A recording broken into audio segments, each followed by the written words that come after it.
Bismillahirrahmanirrahim. Assalamualaikum warahmatullahi wabarakatuh. Waalaikumsalam warahmatullahi wabarakatuh. Alhamdulillahilladzi arsala rasulahu bil huda wa dinil haqqi wa yudhhirahu 'ala dini kullihi wa kafa billahi 'alima. Asyhadu an la ilaha illallah wahdahu la syarika lah wa asyhadu anna sayyidina Muhammadan 'abduhu wa rasuluh. Allahumma shalli wa sallim wa barik 'ala sayyidina Muhammadin wa 'ala alihi wa ashabihi wa man tabi'ahu ila yaumiddin. Rabbi shrah li sadri wa yassir li amri wahlul 'uqdatam min lisani yafqahu qawli, amma ba'du. Para jemaah sekalian, puji dan syukur kita panjatkan kehadirat Allah Subhanahu wa taala atas semua limpahan nikmat dan rahmat yang diberikan kepada kita. Alhamdulillah, pada pagi yang cerah ini kita masih bisa berkumpul di masjid yang kita cintai ini, diberikan kesehatan dan kelapangan waktu untuk sholat subuh berjamaah dan melanjutkan iktikaf kita dalam rangka kajian-kajian ilmu agama yang insya Allah menambah wawasan dan pengetahuan keagamaan kita, yang insya Allah akan memperbaiki amal-amal ibadah kita. Salawat dan salam kita berharap selalu tercurah kepada junjungan Nabi Muhammad SAW, keluarganya, sahabatnya, para tabi'in, tabi'ut tabi'in, para ulama dan para umatnya, termasuk kita, insya Allah akan mendapatkan syafaat di yaumul akhir nanti. Para jamaah sekalian, mari kita lanjutkan kajian hadis kita. Kita akan baca kitab Sahih Bukhari jilid pertama. Ini kitabnya. Babnya masih sama, bab pertama, Kitabul Ilmi. Hadisnya hadis nomor 78. Judulnya adalah Fadli min ilmi wa 'alam, min alim wa 'alam. Fadilah, keutamaan alim wa 'alam. Alim itu artinya orang yang berilmu, alam orang yang mengajarkan ilmu. Ya. Baik, mari kita baca bersama. Bismillahirrahmanirrahim. Hadatsana Muhammad ibn Ala qala hadatsana Ahmad ibn Usamah an Buraid ibn Abdullah an Abi Burdah an Abi Musa an Nabi sallallahu alaihi wasallam qala masalu ma ba'athani Allahu bihi minal huda wal ilmi. Saya ulangi ya. Masalu ma ba'athani Allahu bihi minal huda wal ilmi. Minal huda wal ilmi. Kamasalil ghaithil kathir asabal arda fakana minha nakaitu khabilat ma'a fa'ambatat salai wal usbal kathira wa kanat minha ajadahu amsakat ma' fanafa'a Allahu biha an-nas fasharrabu wa saqa wa zara'u wa asabat minha ta'ifatul ukhra innama hiya qi'anun la tumsika ma' wa la tumbitul kala'a fadhalika masalu min faqiha fi dinillah wa nafa'u ma ba'athani Allahu bihi fa'allima wa 'allama masalu man lam yarfa'u bidzalika wa ra'su wa lam yaqbal Allahu alladhi ursiltu bihi. Qala Abdullah qala Ishaq kana minha ta'ifatu qayyalatil ma'i qahu ya'luhul ma' was-safsaful masawi minal ardi. Jadi begini Pak, ini hadis yang lumayan panjang. Rasulullah bercerita tentang perumpamaan orang yang mendapatkan manfaat dari diutusnya Rasulullah. Ya, kita baca lagi dari ulang ya, bareng-bareng ya. meriwayatkan kepada kami Muhammad ibn al-Alai berkata kepada kami Muhammad ibn Usamah dari Buraid ibn Abdullah dari Abu Burdah dari Abu Musa. An-Nabi sallallahu alaihi wasallam, Rasulullah sallallahu alaihi wasallam berkata, "Wala masalu perumpamaan." Ini hadis ini nasihat yang penting buat kita semua Bapak-bapak sekalian, maka perhatikan baik-baik. Masalu ma ba'atsanallahu bihi minal huda wal ilmi.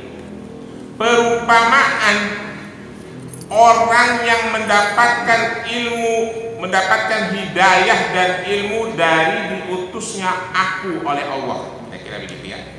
Perumpamaan orang yang mendapatkan hidayah dan ilmu dari diutusnya aku oleh Allah, kama salil ghaisul katsira asabal arda.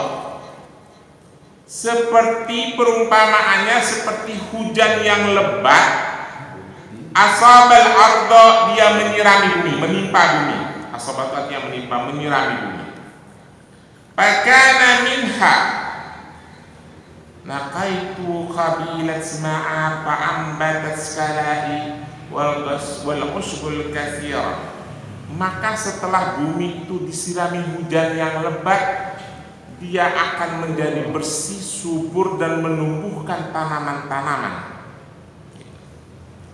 Wa kanat minha, dan di bumi itu pula ajadabul amsakatil ma', ada tempat-tempat yang bisa menampung air. Amsakat artinya menahan air. Fanafa'allahu bihan nasa fasyarrabu wa saqa wa zara'u. Maka di tempat-tempat itulah Allah memberikan manfaat kepada manusia untuk minum dan untuk menyirami tanaman. Yang dimaksud adalah danau, sungai dan lain-lainnya.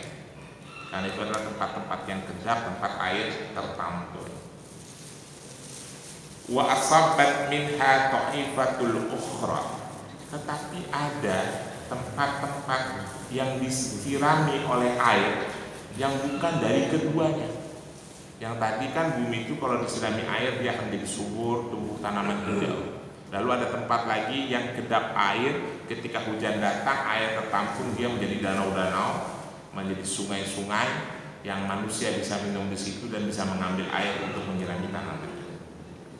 Tetapi kata Rasulullah, ada tempat yang kalau disirami air itu tidak tertahan di bumi, langsung menyerap, hilang, gitu ya. Nah, dua perumpamaan yang di atas kata Rasulullah, fadzalikal masalu man faqihu fi dinillahi wa nafa'allahu ma ba'atsanallahu bihi fa'allima. Saya ulangi ya, fa'allima wa 'allama.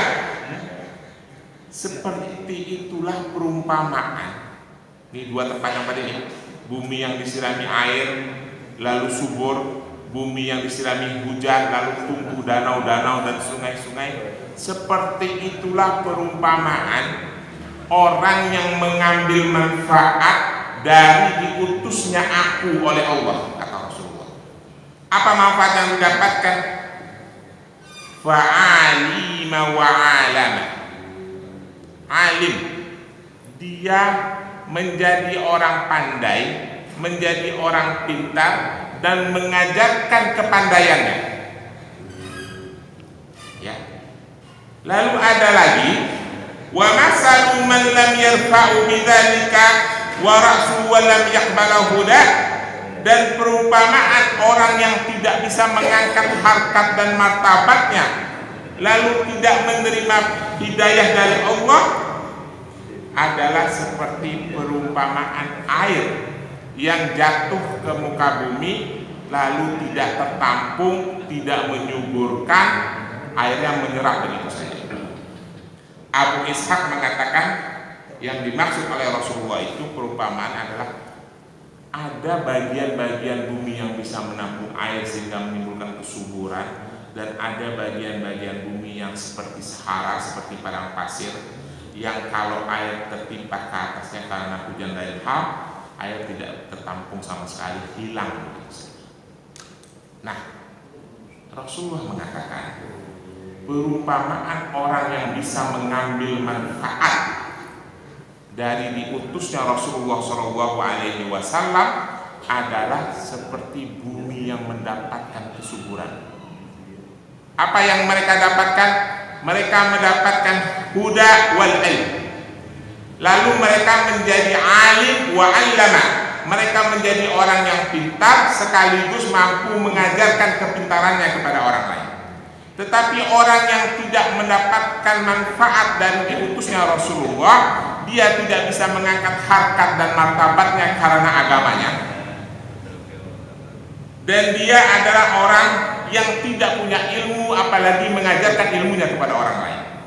Maka seperti padang yang tandus, Rasul diutus bawa begitu banyak pelajaran, tapi kita tidak bisa mengambil manfaat dari situ. Maka kita seperti padang yang tandus, kata Rasulullah SAW.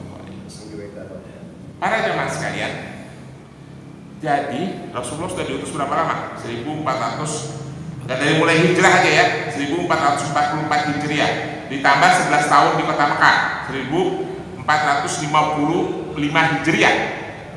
1555 Hijriah ditambah dengan ketika beliau awal kali menerima wahyu. Kira-kira kita udah bagian dari orang yang mendapatkan manfaat apa tidak? Udah bagian dari orang yang berilmu apa tidak? Berilmu saja dulu, tidak usah mengajarkan ilmunya kepada orang lain. Contoh nih ya. Tadi ngerti nggak yang dibaca sama imam kita Ustaz Amin? Apa kata surah Al-Imran dibaca Ustaz Amin mana? Dia baca sama Ustaz Amin. Syahidallahu annahu la ilaha illa huwa wal malaikatu wal ulul ilmi. Kan tadi Amin baca gitu kan surah Al-Imran.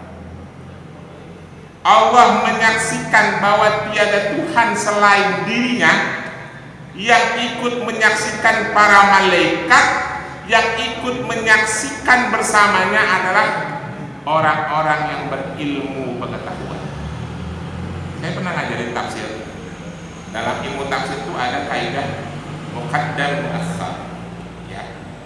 Yang urutan pertama derajatnya lebih tinggi. Allah, ini dari ayat tadi yang dibaca Ustaz Amin. Allah, malaikat, habis malaikat bukan para nabi Pak dalam ayat itu.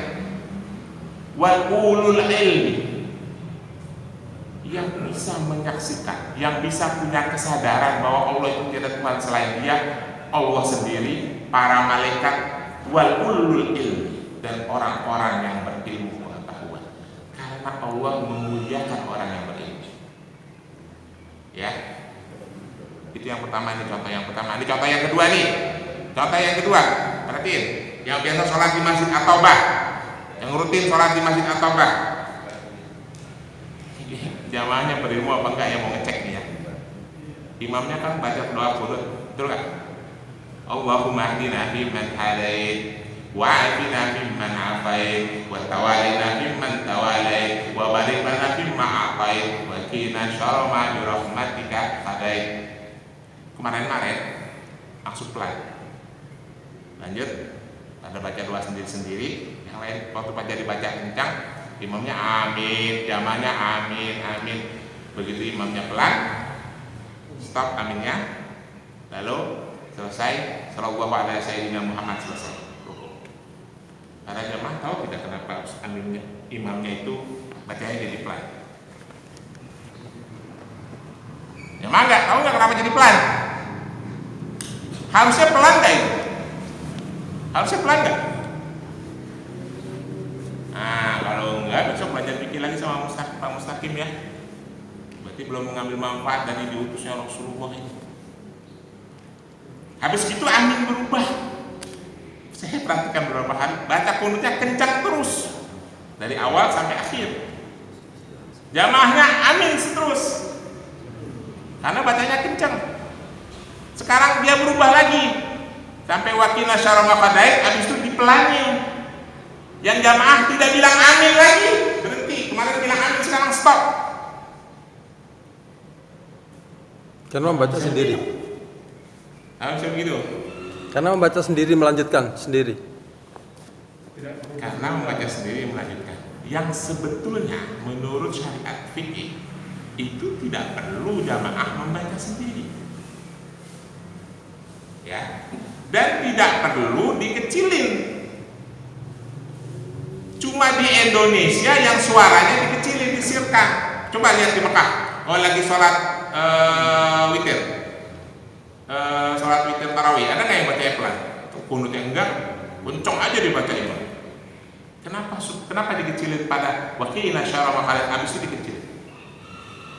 Karena dari 3 bait kalimat doa itu bukan doa.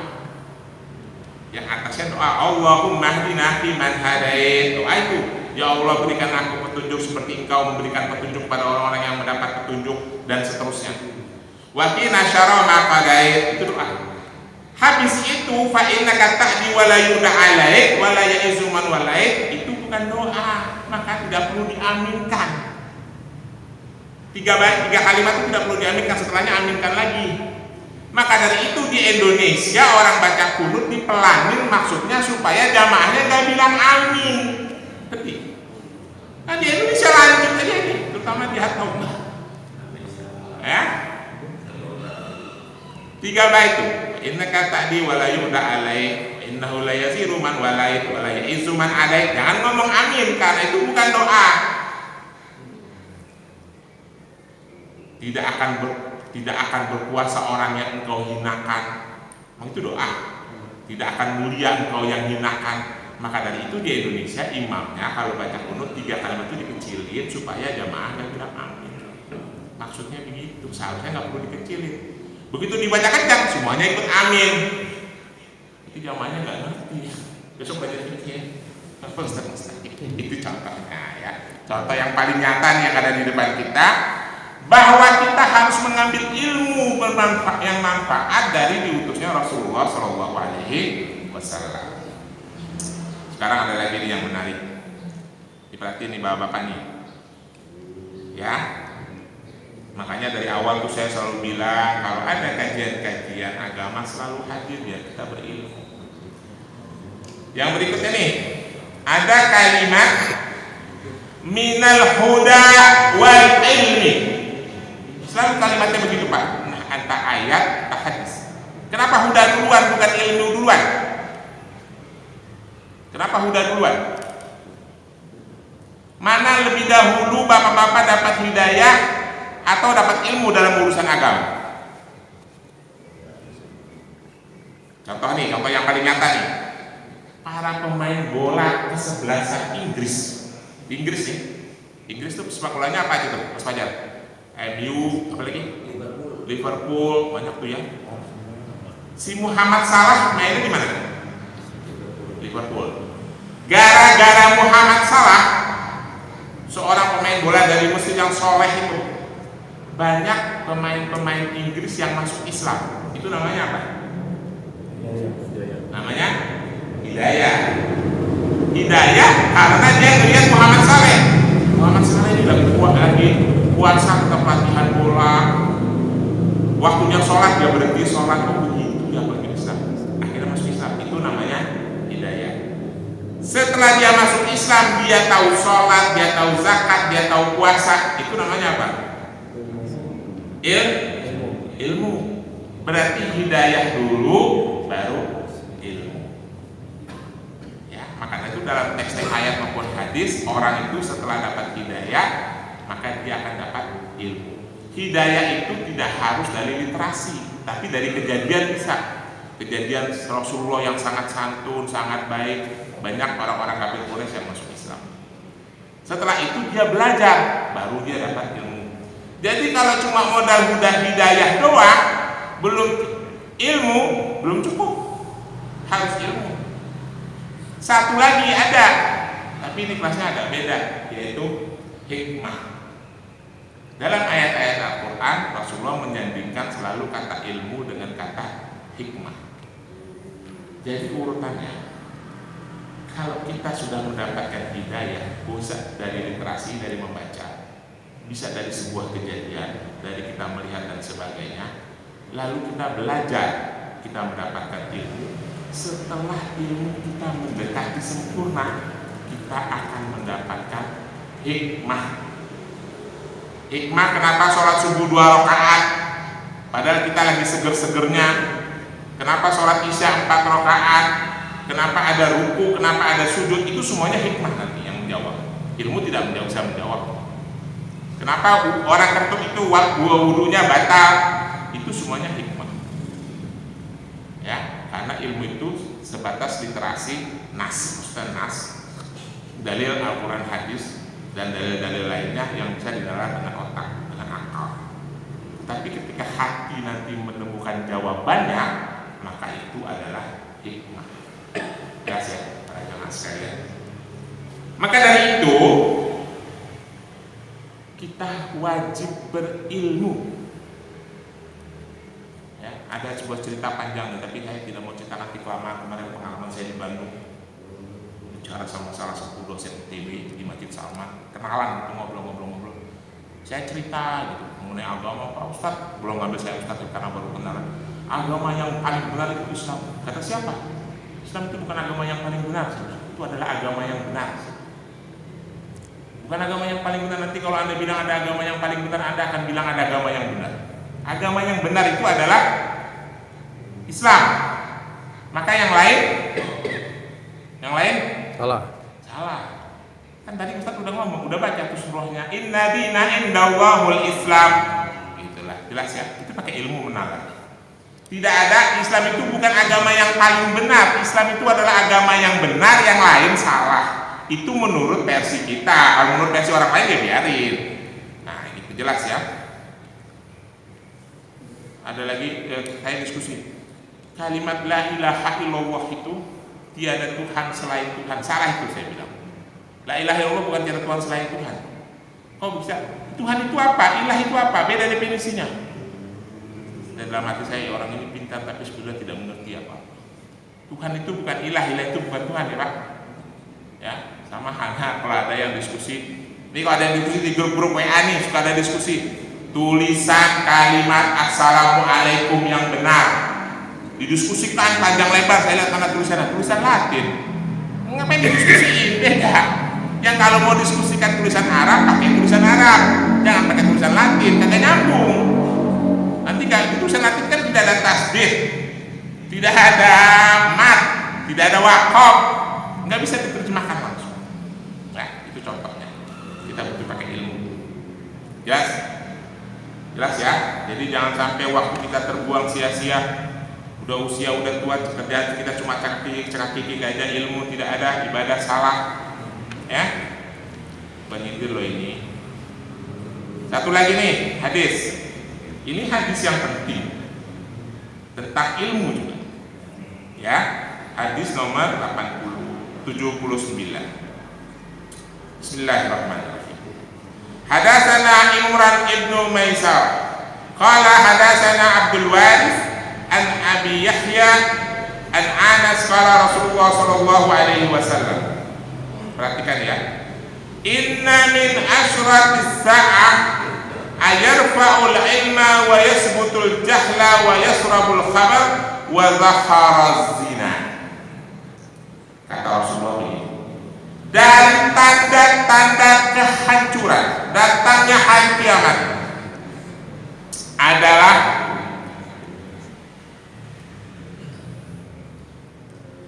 diangkatnya ilmu pengetahuan agama dari muka bumi, dibangkitkannya kebodohan di mana-mana, khamar diminum di mana-mana, zina dipertontonkan di mana-mana. Ini tanda-tanda kiamat. 4 kata Rasulullah di dalam hadis ini. Ilmu pengetahuan diangkat, kebodohan dibangkitkan, khamar dibebaskan, dihalalkan di mana-mana, minuman keras, zina dipertontonkan di mana-mana. Ya, mungkin kita lihat dari paling bawah, kita lihat zina udah dipertontonkan belum Pak? Zina udah dipertontonkan belum? Sudah. Udah di TV itu kalau lihat sinetron. artisnya tuh pakai yang segini-segini, itu zina itu. Berarti sebentar lagi kiamat. Apalagi yang fashion week yang lagi heboh, fashion week itu zina itu. Perempuan pakai laki-laki pakai busana perempuan, itu zina itu. Ini pelajaran ya Pak. Saya itu kalau masih kecil, jadi saya pelajaran itu Bapak. Saya baru tahu jawabannya setelah saya dewasa. Zaman dulu kan suka ada pengamen bencong, betul nggak? Itu bencong kalau mengamen ke rumah saya, ayah saya tutup pintu sambil dibanting, juga. Kenapa itu? Jangan lihat, ayah saya. Pak, kenapa Pak? Menurut saya apa? Kenapa jangan lihat? Jangan lihat. Belakangan saya tanya Pak, kenapa sih Pak kalau ada bencong dibanting itu? Mereka telah melawan kodrat Allah. Itu haram dilihat. Itu tertanam tuh di banting hati saya. Oh seperti itu Pak. Jawabannya memang itu tidak boleh. Harus ditanamkan sejak kecil. Ya, nah, zina sudah terlihat, khamar udah di mana-mana. Ilmu agama akan diangkat, kebodohan akan dibangkitkan. Pertanyaannya nih, hadis ini pesan moralnya seringkali disalahartikan oleh jamaah, oleh umat Islam. Maksudnya apa ini Pak hadis ini? Suruh kita pasrah? Bukan. Sekarang ini umat Islam udah salah arti nih, sama dengan hadis yang tafaraqat bani Israila ihda wa sab'ina millah wa tafaraqat nasara isna wa sab'ina millah wa tafaraqat umati salasina wa sab'ina millah kulluhum finnar illa millatan wahidah. Ya kan? Nah, ada hadis begitu tuh. Akan terpecah Bani Israel menjadi 71 golongan, Nasrani 72 golongan, umatku akan terpecah menjadi 73 golongan. Semuanya salah kecuali yang bersamaku dan bersama sahabatku. Dengan adanya hadis itu, umat Islam itu berpikir, oh berarti kalau orang Islam berpecah-pecah itu sudah wajar, itu tanda kiamat. Habis itu umat Islam saling mengklaim dirinya inilah golongan yang benar, yang lain salah. Pesan moral hadis tadi sama hadis ini sama Pak. Maksudnya supaya kalian itu tidak pecah, supaya tidak terjadi kehancuran, jangan berpecah belah. Kan ini kata-katanya sa'ah. Sa'ah itu di Al-Quran artinya kiamat. Tapi sa'ah juga bisa berarti kehancuran umat, bukan karena sebab kiamat. Maka pesan moral ini adalah supaya tidak terjadi kehancuran terhadap umat Islam, berhati-hatilah, jangan sampai ilmu pengetahuan diangkat, jangan sampai kebodohan dibangkitkan. Maka dari itu jangan sampai umat Islam itu tidak punya ilmu, jangan sampai umat Islam itu bodoh, jangan sampai umat Islam itu melakukan zina, jangan sampai umat Islam itu minum khamar. Nanti kalau itu dilakukan semua akan terjadi kehancuran, gitu loh maksudnya. Ini umat Islam ini salah menafsirkan hadis. Oh ya itulah, itu tanda-tanda kiamat, biarin aja. Dan bahwa kiamat datang. Ini jangan sampai terjadi, maksudnya Rasulullah gitu. Sama halnya dengan kasus Palestina melawan Israel.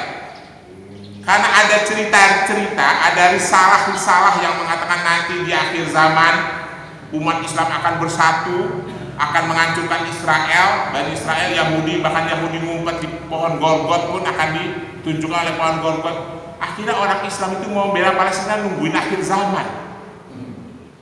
Kan blow on, betul nggak? Udah kita tunggu aja akhir zaman nanti umat Islam bersatu. Ya wah, habis orang Palestina udah dibunuh 1 juta orang. Umat Islam di Palestina dibunuh oleh Israel itu sudah lebih 1 juta orang sejak tahun 48. Kita tidak pernah bersatu karena otak kita itu terkontaminasi dengan cerita-cerita seperti itu. Nungguin akhir zaman. Yang udah akhir zaman ya nggak usah dibela lagi dong, mau berakhir zamannya, gitu ya. Sekarang kalau mau membela, nah inilah karena ilmu pengetahuan yang kurang, akhirnya cara memahami nas-nas Al-Quran dan hadis salah. Gara-gara salah, akhirnya sikap kita juga salah. Ada lagi hadis tuh yang ditaket oleh Imam Muslim bahwa ilmu pengetahuan akan hilang dari muka bumi. Bagaimana bisa hilang? Itu kata sahabat Zaid. Kan kami membaca Al-Quran, Al-Quran juga dibaca oleh anak-anak kami, cucu-cucu kami. Rasulullah memberikan gambaran. Yahudi dan Nasrani juga punya kitab Taurat dan Injil, tapi mereka tidak mengamalkan. pesan Rasulullah itu maksudnya adalah supaya jangan hilang. Supaya tidak hilang, maka ilmu agama itu harus diamalkan. Maksudnya begitu. Sama dengan hadis. Supaya tidak terjadi kehancuran, belajarlah, berilmulah supaya ilmu itu tidak hilang, tidak bangkit kebodohan, tidak terjadi pelanggaran hukum. Pelanggaran hukum itu kan salah satunya karena kita tidak mengerti. Kalau kita mengerti kan kita tidak akan melakukan. Ya, para jamaah sekalian, jadi itulah pentingnya kita berilmu agama. Dan gambaran Rasulullah itu jelas perumpamaannya orang yang tidak bisa mengambil manfaat dari diutusnya Rasulullah itu seperti lahan yang tandus, ada hujan turun tidak ada arti apa-apa, tidak bisa menumbuhkan tanaman-tanaman yang subur. Mudah-mudahan kita tidak menjadi lahan yang tandus ya Bapak-bapak sekalian. Kita menjadi orang yang berilmu, syukur-syukur bisa mengamalkan ilmu kita, mengajarkan kepada orang lain. Saya kira itu, lebih kurangnya mohon maaf. Billahi taufiq wal hidayah. Wassalamualaikum warahmatullahi wabarakatuh.